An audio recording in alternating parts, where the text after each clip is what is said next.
I'm Joe Matthew in Washington. Welcome to Bloomberg Sound On. A topic that we begin with our conversation. Congresswoman Abigail Spanberger, as we told you, is joining us now. Democrat from the great state of Virginia and a former CIA officer who serves on the Intelligence Committee. We'd like to cover a bit of ground with you, Congresswoman. It's great to have you back. Thanks for joining us today on Bloomberg. How concerned should we be about this flood in Ukraine? I think it's incredibly concerning, certainly from a humanitarian standpoint, but also at a point in time when the Ukrainians are, looking towards their offensive plans to have the distraction or the challenge of having to contend with the crisis of this attack on the dam is substantial. There's a lot of concern about what this might mean for wheat from, as we've now learned, one of the world's great bread baskets here. You serve on the Agriculture Committee, and we're watching wheat prices rise as this water, by the way, was used in part to irrigate the crop for Ukraine. How difficult is it going to be now that we've added this to the list of issues to feed people in the next couple of months? I serve on the House Agriculture Committee. I also serve on the House Intelligence Committee. And so the overlay of these two issues, particularly, since the very beginning of the Russian invasion into Ukraine, has been substantial. Not only, you mentioned grain and wheat in particular, wheat production out of Ukraine, but also source ingredients for fertilizers that are used throughout the United States. And so we continue to see challenges facing the world from in the agriculture space, but the notion that this attack on this Ukrainian dam is going to further impact Ukrainian production causes pretty substantial concerns for me as it relates to the production of grain and the ability to get it down the economic stream, particularly into areas of Africa where and other parts throughout the world where they rely on Ukrainian grain. There are also implications here potentially for the nuclear plant in Zaporizhia that's been occupied by Russians. It's been the target of shelling. We've seen it come on and offline on the electrical grid. Now there's an issue, of course, dealing with the availability of water. If we're at risk of a meltdown here, Congresswoman, will the global community need to actually commit boots on the ground? I know there are some Americans already in Ukraine in an advisory role, but how involved should we be in this? Well, I think it's important to first note that we're not necessarily in a place where there's imminent concern related to a potential meltdown. But I would also note that the kind of differences, if we're talking about technological advisors, if we're talking about scientists and resources on the ground to protect the infrastructure of that nuclear power plant and protect it from a potential meltdown. That is very, very different from military boots on the ground fulfilling a military role. Which is not going to happen, it sounds like. How worried are you about funding for Ukraine? We're hearing reports today that Speaker McCarthy is not interested in this deal made in the Senate for supplemental funding as part of the debt limit bill. We got to a negotiated deal. Ultimately, it passed the House with broad bipartisan support. And what we know to be true is that there continues to be broad bipartisan support for our efforts to aid the Ukrainian people and aid the Ukrainian armed forces. They are doing the extraordinary work of fighting Russians on the ground. And I hear, frankly, about this issue from veterans across my district. And where we're located, we have in Virginia, a vibrant and incredible veteran community and the community continues to advocate for support to the Ukrainian effort, their cause for, in fighting for their freedom, making sure that they have the resources necessary to continue waging this fight and ultimately to win the fight.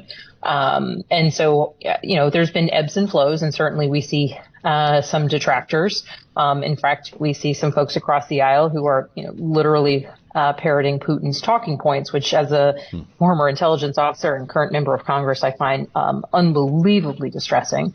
But the broad consensus is the fact that we must continue to provide this support. And frankly, at the moment, right when Ukraine is about to launch its counteroffensive, that is not the point in time for us to back off in our resolve or our support. Well, I'm just curious what you hear. You have a congressional district that stretches from Northern Virginia, considered, purple, blue, depending on which part of it you're in, going down toward Richmond and including a lot of rural areas in Virginia. And I suspect that you hear a lot of opposing opinions on this when it comes to the role that we should be playing in funding Ukraine's effort to fend off the Russian invasion. How do you balance those two extremes?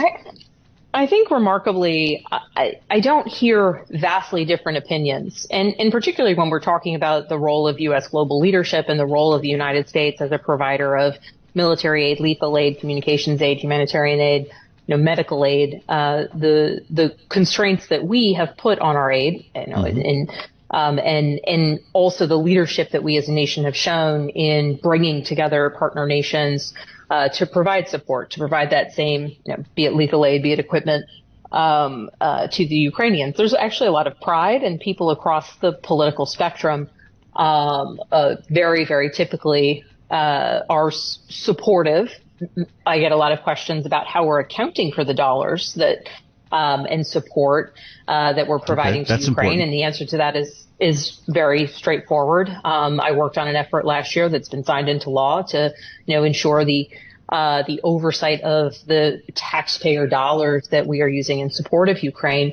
But generally speaking, across the board, folks who agree with me or disagree with me and everybody in between, there's usually a kind of, in principle, support for the cause of Ukrainian freedom, a recognition of the fact that if Russia were able to defeat Ukraine without our support, and then continue marching towards Poland, that eventually that becomes a crisis for us and an area of engagement for our military because of our NATO alliance. And so there's kind of I would say the broadly speaking, people want to make sure we have oversight, that we have control of what it is that we're bringing to the table, which we do, again, thanks to that legislation that I worked on last year. But it is few and far between that I hear from people, even in my district, a resounding desire to abandon the cause of our support for our Ukrainian partners. We're talking with Congresswoman Abigail Spanberger, the Democrat from Virginia, and there's another piece of legislation you're working on that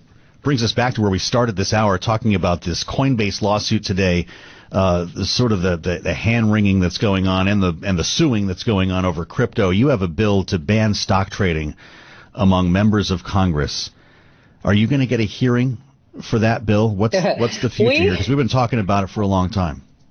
We have been talking about it for a long time. I first introduced this legislation in 2020 with Chip Roy, Republican from Texas, and we reintroduced it in the 100. That's true. We reintroduced it in the 117th and the 118th Congress.